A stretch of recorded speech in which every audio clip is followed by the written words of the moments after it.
거대해야 지도자들은 몇 사람 말 타고 아니면 걸어가지고 동쪽에서 끝쪽까지 가는 거예요.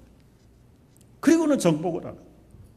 거기에 엄청난 많은 인명살상이 있었고 수많은 시간들과 아주 고귀한 희생을 바쳐서 정복하고 그리고 다스린다는 것도 여러분 얼마나 힘들어요. 마음 하나도 다스리지 못하는 그런 형편의 사춘기의 자녀들을 가르치고 다스린다는 것도 힘들고요. 크든 작든 몇 사람 안 되는 종업원 데리고 작은 가게 하는 것도 얼마나 속이 썩습니까? 물론 하나님은 아담과 하와에게 혼자 힘으로 안 되니까 하와를 붙여주셨고요. 그걸만 봐도 아담이 얼마나 힘들었는가를 알 수 있어요. 꼭 이 노동은 벌의 대가로 받은 것만은 아닙니다. 하나님이 사람을 만들어서 당신에 대한 농산을 위탁할 때 맡겼을 때는 당신과 더불어서 파트너십을 하자는 거예요. 같이 교제하면서 이 아름다운 하나님 나라를 이 땅에 건설해 보자고 맡기신 일인데 결국은 한쪽의 파트너, 인간 파트너가 순종하지 않아서 하나님과의 계약을 깨뜨리고 나서 더 힘들어진 것이 사실입니다. 그러니까 오늘날도 이 일이 힘드는 것은 그걸 노동이라고 생각하는 사람은 힘들어요. 그러나 오늘날도 내가 하나님과 지금 파트너십을 하고 있다. 하나님과 동업을 하고 있다. 그런 마음을 가지고 있으면 어려우면 기도하게 되고 잘 되면 감사하게 되고 지혜가 모자라면 지혜를 구하게 돼 있습니다. 여러분이 자녀들이 애물단지입니까? 보물단지입니까? 내 중심으로 기르고 내 중심으로 안 되면 그건 애물단지예요. 그러나 자식은 여호와께서 주신 기업이라고 생각을 할 때 최선을 다하지만 말을 듣지 않을 때는 아이고 하나님 그저 주님의 것입니다. 당신의 것입니다. 당신이 맡으십시오. 힘든 일을 할 때도 마찬가지입니다. 지구가 너무 넓으니까 조그만 한 파트, 한 에어리아의 포지션을 여러분에게 맡기신 거예요. 이게 지금 내 일을 하는 것이 아니라 전체적으로 볼 때는 내가 이 부분적인 일을 함으로써 부분이 모여서 전체를 이루고 전체가 하나님이 원하시는 뜻대로 다스림이 되어지고 정복이 되어지고 번성이 되어지고 생육이 되어진다라고 생각을 할 때 얼마나 보람이 있습니까? 우리는 일을 할 때 노동으로 보지 말고 하나님께서 나에게 맡겨주신 파트너십이라는 그 좋은 관계에서 일을 볼 때 여러분 우리 가정도 행복의 가정이 되고 천국의 가정이 될 수 있는 것이. 우리가 노동절을 맞을 때 이 에머슨이라고 하는 이 미국의 철학자는 그런 얘기를 했어요. 나는 한평생에 단 하루도 노동을 해본 적이 없다. 그러면 불안당이라는 말인가? 그건 아니에요. 일하는 자체가 기쁨이고 즐거움이었지 나는 노동으로 생각해 본 적이 없다. 여러분 사람마다 순탄한 인생길만 있습니까? 다 힘들고 어렵고 예상할 수 없는 예측할 수 없는 시련들이 있는데도 불구하고 그게 일이라고 생각을 할 때는 기쁨이지만 이게 노동이라고 생각을 할 때는 얼마나 힘들고 참 감당하기 어려운 것입니다.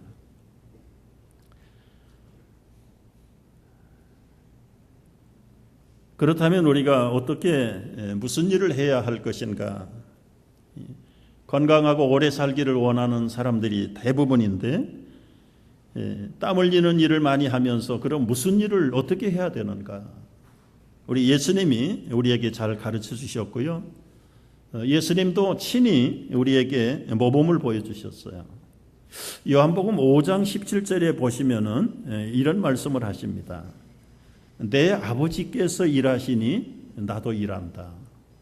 그러니까 일은 하나님도 일하시고 예수님도 일하는데 나라고 왜 일을 안 해야 되겠습니까?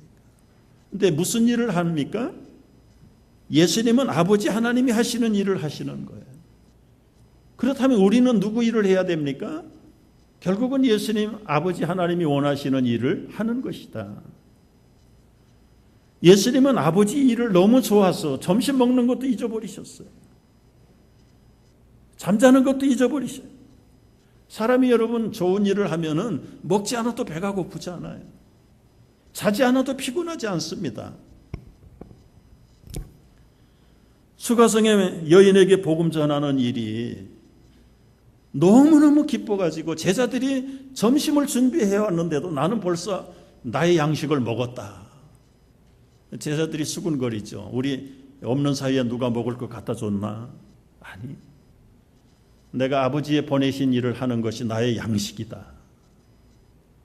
입으로 들어가는 것만 배부르게 한 것이 아니라 정말 하나님이 이 땅에 예수님을 하실 일이 있어서 보내셨는데 그 하실 일이 무슨 일인가? 결국은 인생의 좌표를 잃어버리고 수줍어서 부끄러워서 숨어댕기는 여인에게 영생의 복음을 전하는 것이 한 끼 밥 먹는 것보다 훨씬 예수님에게는 배가 부른 만족의 사건이고 행복의 일이었다. 여러분 아까 간증한 것처럼 우리 교우들 가운데도 주일날 모래 나가서 지내다니는 사람들에게 복음을 전하고 매일 아침 저녁으로 동네에서 거리에서 복음을 전하는 그런 일들을 왜 하게 됩니까? 그게 주님이 원하는 일이고 기쁨의 일이기 때문에. 그러면 좀 괴리감이 생길 수 있어요. 그렇게 못하는 나는 그러면 나고자인가 뭔가 믿음이 없는 사람인가. 그냥 학교나 다니고 공부나 하고 사업이나 하고 가정에서 살림이나 하는 나는 뭔가. 나는 쇼핑센터에 가서 복음전도 거리전도도 못하는데 너무 낙심할 필요가 없어요. 그것도 하나의 일이에요. 그 일도 싫어하는 사람에 대한 경고는 사도 바울을 통해서 데살로니가 후서에서 이렇게 말하잖아. 일하기 싫어하거든 먹지도 말라. 그러니까 사람은 건강한 사람이라면 생산적인 일은 무엇이든지 하긴 해야 되는데 왜 일을 해야 되는가? 오늘 말씀을 통해서 두 가지만 우리가 보고 끝내려고. 첫째는 밤이 되면 아무도 일을 못하기 때문에 낮 시간에 일을 하라고 말씀을 하세요. 뉴욕은 24시간 돌아가는 도시라는 게 알려져 있어요. 여러분 밤에도 하이웨이에 차가 끊어지지 않아요. 새벽에 나와도 마찬가지고 계속 8시간씩 3교대로 3시프트로 돌아가는 도시가 뉴욕이라고. 지금 여기서 말하는 밤은 그 나이트 타임을 얘기하는 거 아니에요. 물론 노동하는 사람들이 해가 지면 못하지요. 그러나 요즘은 불을 밝혀놓고도 일합니다. 지금 예수님이 말씀하시는 이 밤이 된다는 말은 그런 야간의 밤을 말하는 것이 아니라 인생의 밤이 오면은 일을 못한다는 것이죠. 건강할 때 일하지만 병들면 일 못합니다. 나이가 들어서 힘이 없어지면 일하고 싶어도 못합니다. 여러분 케네디 대통령은 43살에 인생의 밤을 만난 사람이에요. 그의 아들 주니어 케네디는 40살에 인생의 밤을 만났어요. 가령 이렇게 생각을 해보자고요. 그 부자가 지금까지 살아있었다면 훨씬 더 많은 일, 좋은 일을 많이 할 수 있는 분들이었죠. 그러나 인생의 밤이 왔기 때문에 아무 일도 못하고 그대로 사라진 거예요. 인생은 누구에게나 밤이 찾아옵니다. 밤이 찾아와요. 계절의 밤은 시간을 따라서 오지만 인생에 찾아오는 밤은 예고 없이 옵니다. 예고 없이 와요. 밤이 오기 전에 열심히 일해야 된다는 것이 예수님의 가르침이세요. 과거에 아무리 열심히 했어도 과거는 흘러간 시간이에요. 여러분 흘러간 물은 물레방아 못 돌린다는 말이 있어요. 중요한 것은 지금 미래의 시간도 우리에게는 보장되어 있지 않아요. 지금 최선을 다하는 거예요. 현재 주님이 기뻐하는 일을 최선을 다하는 거예요. 예수님이 하신 일도 우리가 해야 되는데 여러분 예수님이 하신 일이 뭘까요? 오늘 말씀에 보면 이런 표현이 있습니다. 일을 하되 나를 보내신 자의 일을 내가 하여야 하리라. 4절 말씀 보세요. 나를 보내신 이의 일을 우리가 하여야 하리라. 여기 나를 보내신 이가 누굽니까? 예수님을 보내신 분은 하늘 아버지가 보내셨어요. 그분이 보낸 일을 예수님이 33년 동안 하신 거예요. 그 일을 무슨 말이라고 표현할 수 있습니까? 그냥 사명이라는 말로 바꿀 수가 있어요. 여러분, 우리 직업을 영어로 보케이션이라는 말로 쓰죠. 이 보케이션이라는 말은 이 복고라는 라틴어에서 나온 단어인데, 이 복고라는 말은 불렀다는 뜻입니다. 불렀어. 왜 불렀습니까? 일을 시키려고 부른 거예요. 여러분, 일 시켜주기를 위해서 기다리는 사람들 이 플러싱에 가면은 많이 있어요. 새벽부터 나와가지고 지나가는 사람이 자기를 하루 불러줘서 일을 시켜주기를 위해서 아주 지나가는 차를 눈을 들여다보고 혹시 제가 그 얘기를 듣고 한번 가보자.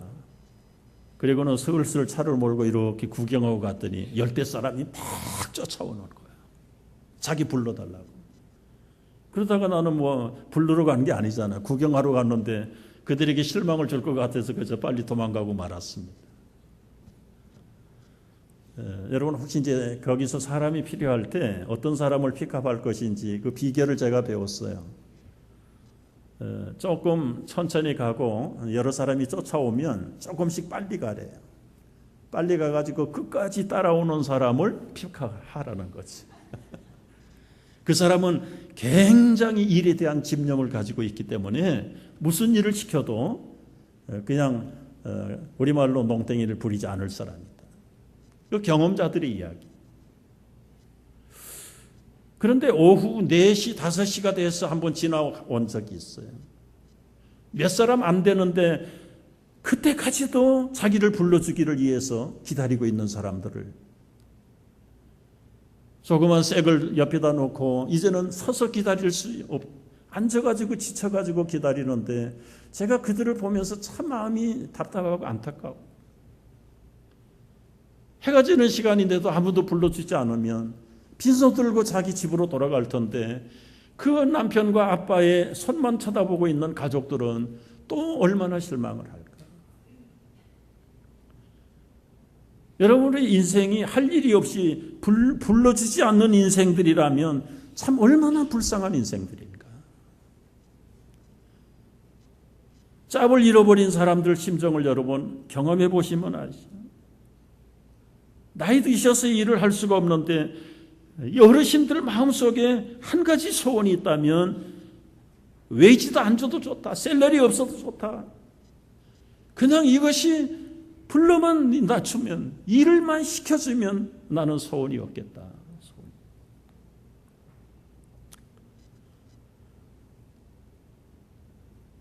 그래서 여러분 힘들고 어려워도 여러분이 일하는 것이 얼마나 특권이고 참 하나님이 내게 주신 사명이라는 것을 잘 깨달을 때 우리말로는 그걸 천직이라고 해요. 하늘이 내린 직업이라고 해서 천직이다.